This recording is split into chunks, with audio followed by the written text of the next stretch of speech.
शिमला में देश के पहले गृह मंत्री सरदार वल्लभ भाई पटेल की 150वीं जयंती के उपलक्ष्य पर भारतीय जनता पार्टी देश भर में कार्यक्रमों का आयोजन कर रही है। इसी कड़ी में बुधवार को शिमला के सांसद सुरेश कश्यप की अध्यक्षता में संजोली बाजार से माल रोड तक एकता यात्रा आयोजित की गई। इस दौरान उनके साथ पूर्व शहरी विकास मंत्री सुरेश भारद्वाज और पूर्व सांसद सुरेश चंदेल भी मौजूद रहे। इस एकता यात्रा में शहर भर से युवाओं ने भी हिस्सा लिया। यात्रा के दौरान मीडिया से बातचीत करते हुए सांसद सुरेश कश्यप ने कहा कि सरदार पटेल की जयंती और 150वीं जयंती पूरे देश भर में मनाई जा रही है और इस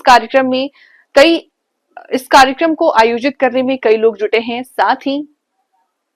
25 अक्टूबर से 6 दिसंबर तक चलने वाला ये कार्यक्रम, जिसके दौरान देश भर में इस प्रकार की पदयात्राएं आयोजित की जा रही हैं। उन्होंने कहा कि इन यात्राओं के माध्यम से सरदार वल्लभ भाई पटेल का वो संदेश याद किया जा रहा, जिनकी वजह से देश की 565 रियासतों में से 562 रियासतों का विलय हुआ और बाद में शेष 2 रियासतों का भी एकीकरण कर देश को एक सूत्र में बांधा गया।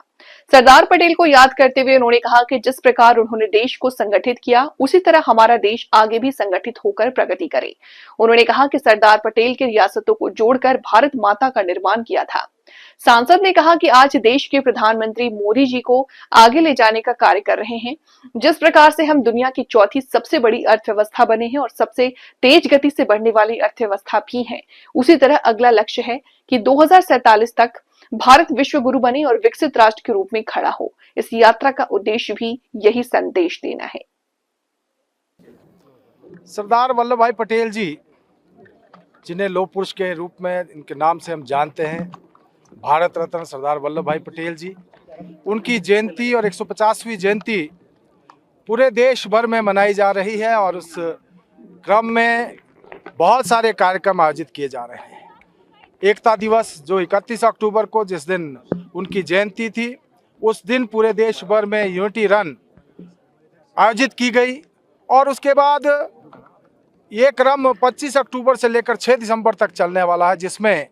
पूरे देश भर में इस प्रकार की पदयात्राएं आयोजित की जा रही हैं और इन यात्राओं के माध्यम से जो सरदार वल्लभ भाई पटेल जी का संदेश, जिन्होंने इस देश को एकजुट करने के लिए, जिन्होंने इस देश को एक स्वरूप देने के लिए देश की 565 रियासतें, जिसमें 562 रियासतों का जो है विचार विमर्श के बाद और 2 रियासतों को बाद में उनका एकीकरण करके इस देश को एक सूत्र में पिरोने का काम किया, उनको याद करते हुए और जिस प्रकार से उन्होंने देश को संगठित किया, आने वाले समय में हमारा देश इसी प्रकार से संगठित होकर आगे बढ़े। और साथ ही साथ मैं ये भी कहना चाहूँगा, जहाँ सरदार वल्लभ भाई पटेल जी ने इस देश को एकजुट किया, सारी रियासतों को जोड़कर भारत माता को बनाया, वहीं देश के यशस्वी प्रधानमंत्री श्री नरेंद्र मोदी जी आज इस देश को आगे ले जाने का काम कर रहे हैं। जिस प्रकार से माननीय मोदी जी के नेतृत्व में आज हम दुनिया की चौथी सबसे बड़ी अर्थव्यवस्था बने हैं, हम सबसे तेज गति से आगे बढ़ने वाली अर्थव्यवस्था बने हैं और अगला लक्ष्य यह है कि 2047 में भारत जो है विश्व गुरु बने, विकसित राष्ट्र बने, उस दिशा में आज हम आगे बढ़ रहे हैं। तो इस यात्रा के माध्यम से, जिसमें विभिन्न समूह के लोग, विभिन्न स्पोर्ट्समैन, महान विभूतियां इस देश की, NSS,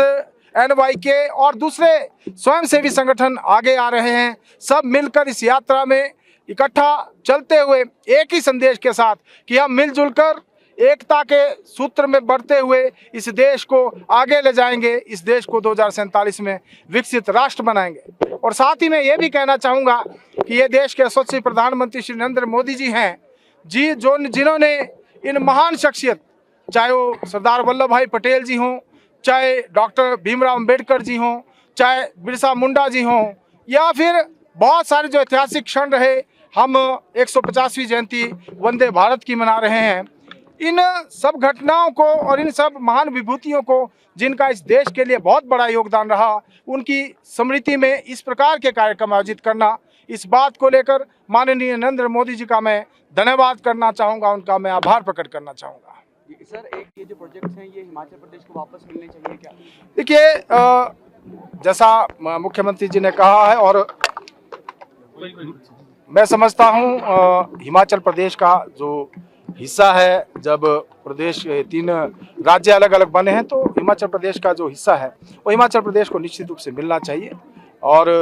मैं समझता हूँ जो भी प्रोजेक्ट्स की बात है, जब बंटवारा हुआ था तो उस समय जिस प्रकार से जनसंख्या का निर्धारण किया गया था, उस समय जो प्रोजेक्ट्स का भी निर्धारण किया गया था, मैं समझता हूँ हिमाचल प्रदेश का जो हक है वो हिमाचल प्रदेश को निश्चित रूप से मिलना चाहिए।